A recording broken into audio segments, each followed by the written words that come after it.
बिस्मिल्लाहिर्रहमानिर्रहीम। अस्सलाम वालेकुम नाज़रीन, इरफान हाशमी आपको पॉलिटिकल डायरीज में खुशामदीद कहता हूँ। आज काफी दिनों के बाद मेरी और अजहर सलीम साहब की जोड़ी पूरी हुई है। सर अस्सलाम वालेकुम। वालेकुम अस्सलाम। शुक्र अल्हम्दुलिल्लाह। वो जोड़ी तो खैर अल्लाह नजर बस से बचाए, लेकिन लोगों की कोशिश है, बल्कि इसमें थोड़ी सी आपकी भी कोशिश भी लगती है। तीन तीन चार चार वीलॉग्स आप कर रहे होते हैं, टीवी चैनल्स में जा रहे होते हैं, आपके तरजीह आपकी खबरें जो है ना वो चल रही है साथ साथ। तो सर साडा की कसूर है, साडा प्रोग्राम तो रेगुलर क्यों नहीं कर रहे? अभी दफ्तर कौम के सामने आपने भी कहा कि मैं पब्लिक प्रॉपर्टी हूँ, तो ये सवाल है ना, मेरे साथ प्रोग्राम रेगुलर क्यों नहीं करते? क्या मसला क्या है आपको? नहीं, मैं तो कोशिश करता हूँ, पब्लिक प्रॉपर्टी हूँ और टीवी चैनल पे मैंने बड़ा जाना कम कर दिया, स्काइप पे ही कर रहा हूँ और वीलॉग्स आप प्रोग्राम सारे कर रहे हैं, लेकिन टॉप प्रायोरिटी पॉलिटिकल डायरीज है। और वैसे जुर्माना आपको बनता है, मैं तो रोजाना बैठता हूँ ना, आप ना गायब होते हैं भाई। नहीं सर, मैं गायब नहीं हूँ, मैं यहीं पे हूँ। मसाइल आपको पता है, थोड़ा सा एक सेहत के मामले से है। कल मैंने ट्वीट ही कर दी तो बहुत प्यार मिला लोगों का, दुआ उन्होंने की है सेहत के हवाले से। सर आज आप तो पब्लिक प्रॉपर्टी है, लेकिन सर वो प्रॉपर्टीज जो तहाइफ की शक्ल में पाकिस्तान के सरबराह जो है उन्हें दी जाती है, सर उन प्रॉपर्टीज का जो केस था वो बड़ा मजेदार है। और इसमें लाहौर हाई कोर्ट का जो आज रिमार्क्स दिए गए, आपकी इजाजत से मैं पढ़ देता हूं, फिर इस पे आपका तजिया भी हम ले लेते हैं। बिल्कुल, और मैं खुद मौजूद था, अगर आप पढ़े, मैं खुद मौजूद था कोर्ट में। बिल्कुल ठीक है। और दूसरी जो इम्पोर्टेंट बात है कि ओवर द इयर्स पाकिस्तान के सरबराह ममलिकत जो रहे, किसकी दौर में कितने तहाइफ मिले और किसने कितने तहाइफ दिए, इसकी भी टाइमलाइन मेरे पास पूरी मौजूद है, ताकि हमारे व्यूअर्स को पता चल सके कि क्या होता क्या रहा है। सर जो आज की हियरिंग थी, chief justice Lahore high court Mohammad Qasim Khan, Adnan Ahmad Paracha advocate की जानिब से ये सरकारी तहाइफ की खुफिया नीलामी रोकने की दरखास्त जो है वो इस पर समाप्त हुई।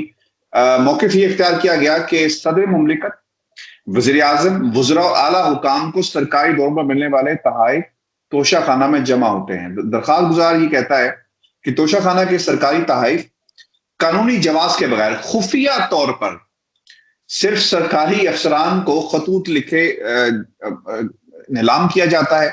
और वो ये भी कहते हैं कि खुफिया नीलामी में शमूलियत के अवामुन्नास की बजाय सिर्फ सरकारी अफसरान को खतूत लिखकर बुलाया जाता है।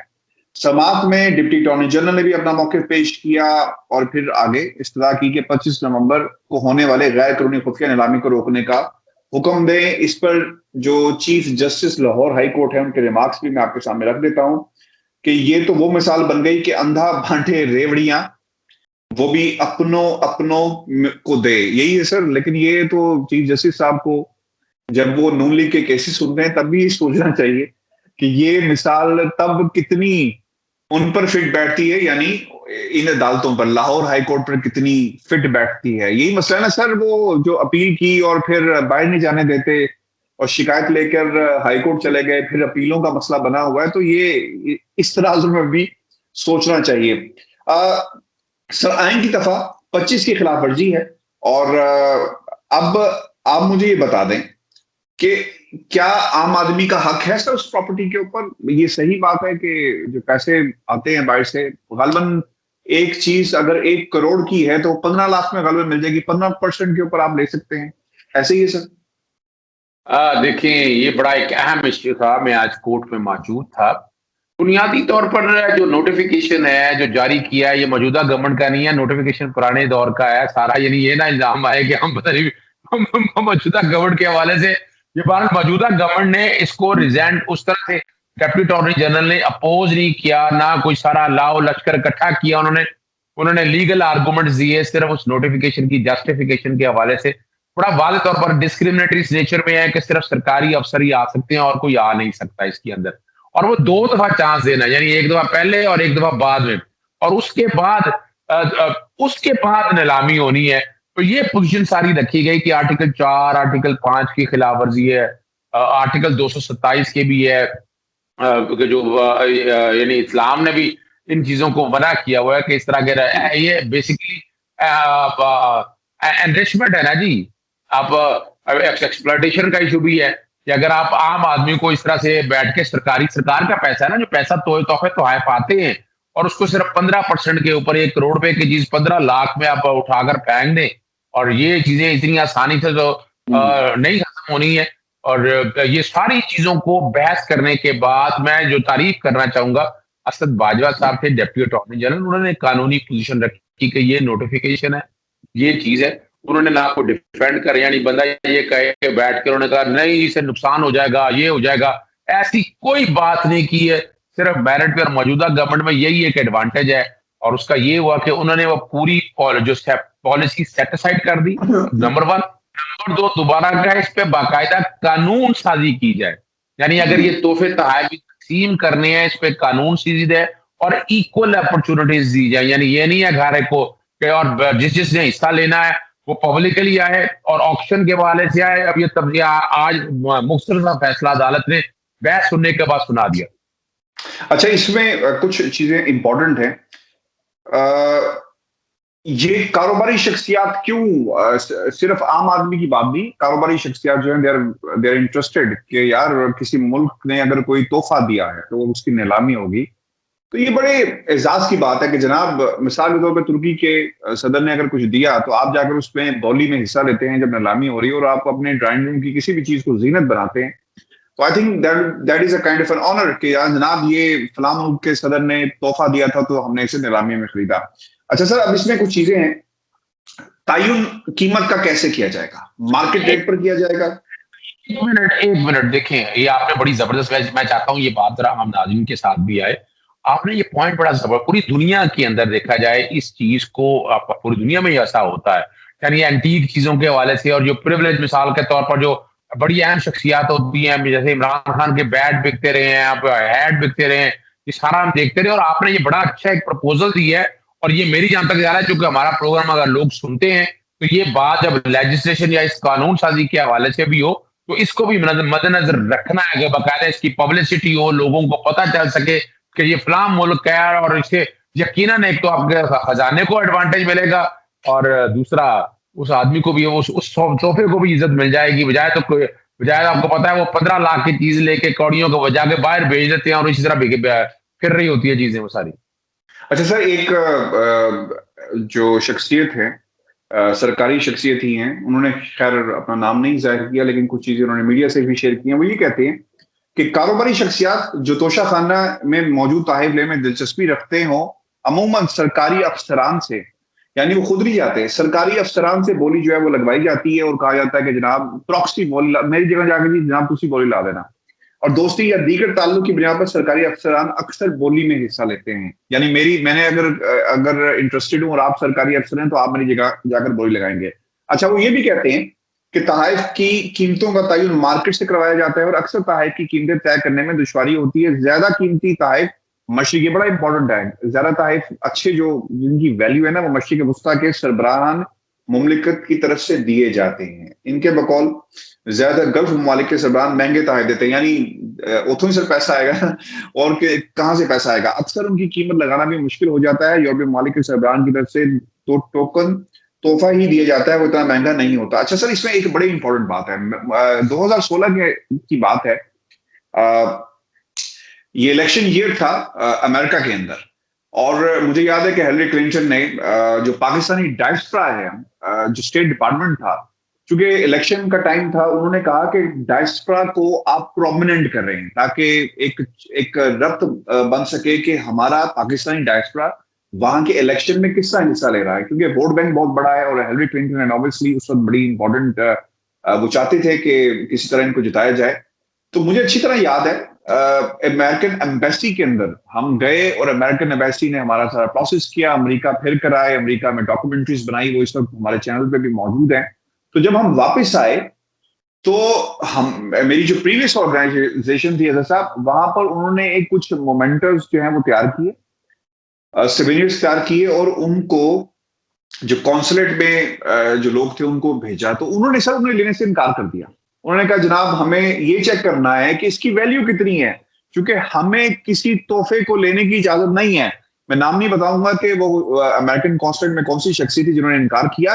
बकायदा रोका गया, बकायदा उसको वापस भेज दिया गया दुनिया टीवी के अंदर। उन्होंने कहा कि यार ये तो बहुत मुश्किल हो जाएगा, क्योंकि हमें अपने मुल्क से, और जो कानून कहता है इसकी इजाजत नहीं है कि हम कोई तोहफा हासिल कर सकें। तो सर बड़ी अंडरस्टैंडिंग जो इसमें मुझे जो नजर आ रही है कि प्राइस जब तोहफे तहफ़ जिस तरह ये शख्सियत भी जिक्र कर रही है महंगे होंगे, तो ऑब्वियसली उसकी बोली भी जो है वो ज्यादा महंगी लगेगी। अच्छा, अब जो इम्पोर्टेंट चीज है माजी की, सईद साहब, ये बड़ा एक इम्पोर्टेंट हिस्सा है। शाह महमूद कुरैशी को 2018 में सऊदी अरब से 63 लाख मालियत के कीमती तहफ मिले। शाह महमूद कुरैशी साहब है। अच्छा, उनमें 48,50,000 मालियत की रोलेक्स घड़ी है, 9 लाख रुपए का सोने का कलम है, 2,05,000 रुपए की सोने की तस्बीह है, 2,10,000 रुपए की सोने की अंगूठी है, 1,35,000 रुपए के सोने के कफलिंग्स, यानी जो, तो सर ये एक डिटेल है इसमें। अच्छा, फिर सदर, अब थोड़ा सा पीछे चले जाते हैं। सदर जनरल ज़ियाउल हक से जनरल परवेज मुशर्रफ और मोहम्मद खान जुनेजो से वज़ीर आज़म शौकत अजीज, ये भी सर बड़ा इंपॉर्टेंट टाइम है। इनको क्या मिलता रहा वो भी मैं आपके सामने रख देता हूँ, और फिर हम कानून साजी की तरफ जो है उस पर आपका मौक़िफ़ ले लेते हैं। सदर और वज़ीर आज़म, इन शख्सियात को 3,039 कीमती तहफ मिले बतौर सदर और वज़ीर आज़म। कितने सर? 3,039 कीमती तहफ मिले। सदर ज़ियाउल हक, सदर गुलाम रसा खान, सदर रफीक तारड़, वज़ीर आज़म मोहम्मद खान जुनेजो, बेनज़ीर भुट्टो, इसके अलावा ज़फ़रुल्लाह जमाली, चौधरी शुजात हुसैन ने 16 करोड़ रुपए मालियत के तहफ में से 1 रुपए मालियत के तहफ हासिल किए। सदर फारूक लगारी, परवेज मुशर्रफ, आसिफ जरदारी, वज़ीर आज़म नवाज शरीफ और शौकत अजीज ने 16 करोड़ रुपए मालियत के तहफ में से, अच्छा वो वापस कर 1 करोड़ लिया इन्होंने, 16 में से सर 15 करोड़ रुपए मालियत के तहफ हासिल किए। अच्छा, ज़ियाउल हक को सितंबर 1978 से अगस्त 1988 तक 210 कीमती तहफ मिले, जिनकी मालियत उस वक्त के मुताबिक 17 लाख थी। तो सर ये चीजें हैं जिसमें से उन्होंने 122 जो तहफ थे ज़ियाउल हक साहब ने सर रख लिए, और इन तहफ को खरीदने के लिए 16 लाख रुपए अदा किए गए। तो सर ये सिचुएशन है अब तक की, जो तहफ बाहर से मिलते रहे हैं। अब आम आदमी को सर इस पे कैसे शामिल किया जा सकता है, इस पर जरूर रोशनी डालें। अच्छा, ये जो आपने बड़ी लुक्रेटिव चीजें, और यानी मुझे भी ये एहसास हुआ यार, ये तो बड़ा जबरदस्त काम है। एक तो बाहर की चीज, और वो दूसरा ये है बड़ी प्योरिटी और साफ, यानी अगर देखा जाए तो क्वालिटी की चीजें हैं, वरना तो हम चीजें को ढूंढने में बड़ी दिक्कत लग जाती है। इसका मतलब ये तो बड़ा, ये तो अंधा बांटे रेवड़ियां, ठीक है ना जी। और अब मसला जो बन जाएगा ना यहाँ पर, अब इन चीजों को रोकने के वाले से 3-4 चीजें सोचनी पड़ेंगी। एक तो कानून बनेगा कि डिस्ट्रीब्यूशन कैसे करनी है, जब आएंगी इसका बकायदा स्टॉक, पहले तो स्टॉक भी सही तरह मेंटेन नहीं होता था, स्टॉक मेंटेन होगा, इसकी वैल्यूएशन के लिए बकायदा एक मैकेनिज्म दिया गया, इसकी वैल्यूएशन कौन करेगा, वैल्यूएशन करने के बाद इसको ऑक्शन में कैसे लाया जाएगा, वो सारा कानून साजी करेगा।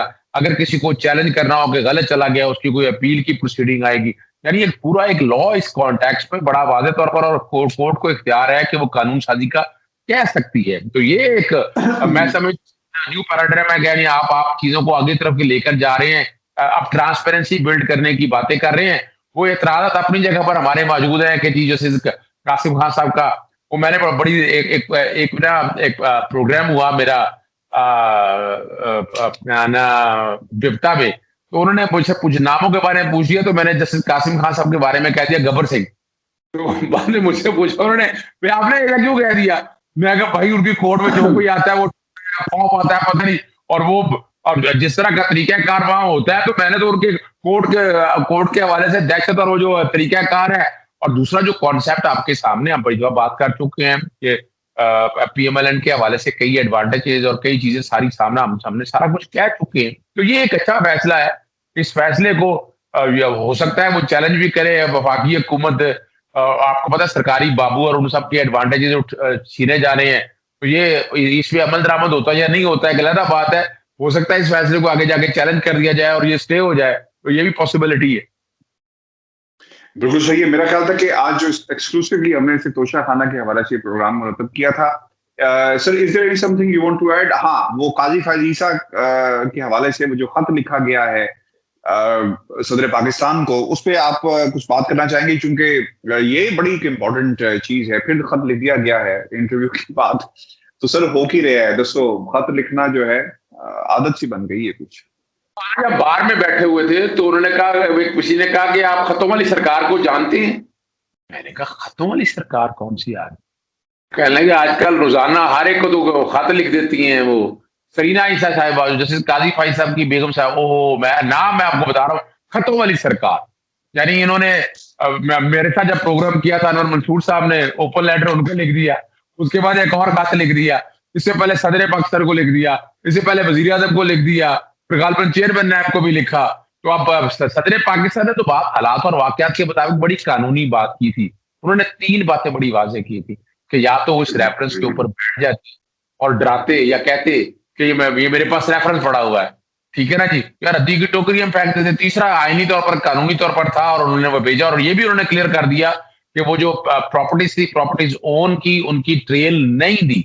और वो आज तक ये बात बड़ी जिंदा मौजूद है और आईनी रास्ता मौजूद है जो भी। और इस हवाले से आप जो देखें परेशानी किस बात की, वो बार बार खत क्यों लिख रही है? खत इसलिए लिख रही है वो चाहे वो ये मामला दब जाए। ये मामला नहीं दबना, ये मामला दबने वाला नहीं है। जब तक वो मनी ट्रेल सामने नहीं आती, वो जो पैसा फॉरेन करेंसी अकाउंट में डाला और इनकम टैक्स की रिटर्न आपको पता है, वो बकायदा जो ऑर्डर था जुल्फकार का वो पब्लिक भी हो गया, मैंने भी चला दिया, हम सब ने भी देख लिया। अनवर मंसूर साहब ने इनका जो स्पेनिश नेम है, दो नेम यानी स्पेनिश नेम पर प्रॉपर्टीज खरीदी थी ना, वो सारी चीजें भी रख दी। तो एक बात तो बड़ी क्लियर होगी कि उनके पास जराए मौजूद नहीं है। एग्रीकल्चर इनकम टैक्स की बात भी हवा में चली गई, और अगर पैसे थे वो वेल्थ स्टेटमेंट में, इनकम टैक्स की रिटर्नों में शो नहीं थे, तो वो तो बात बड़ी वाज़ेह है। तो एक खतरनाक बात है ना जो इस चीज को इशू करते हुए और सामने रखने वाली बात है कि जस्टिस काजी फाइज साहब का केस भी वो पब्लिक ऑफिस होल्डर के तौर पर है, तो उनके बच्चों के नाम, स्पाउस के नाम हो, तो अंडर दी नैब लॉ जो है ना वो करप्शन या करप्ट प्रैक्टिसेस कहलाता है कि किसी तरफ ये गई नैब की तरफ बातें ना चली जाए। लेकिन मैं नहीं समझता कि अदलिया की आज़ादी को सामने रखते हुए नैब इससे मुदाखलत कर सकती। बहुत शुक्रिया सदीक साहब। व्यूअर्स, जी हमारा आज का पॉलिटिकल डायरीज शो था। अपने कमेंट्स हमें जरूर भेजिएगा और चैनल को सब्सक्राइब करना मत भूलिएगा। कोशिश हमारी ये है कि इस प्रोग्राम के अंदर, पॉलिटिकल डायरीज के अंदर, जरा एक्सटेंसिव बात हो किसी एक इशू के ऊपर, हम जरा डिटेल गुफ्तगू कर सकें। मुझे और अज़र सदीक साहब को इजाजत दीजिए। अल्लाह ने के बाद।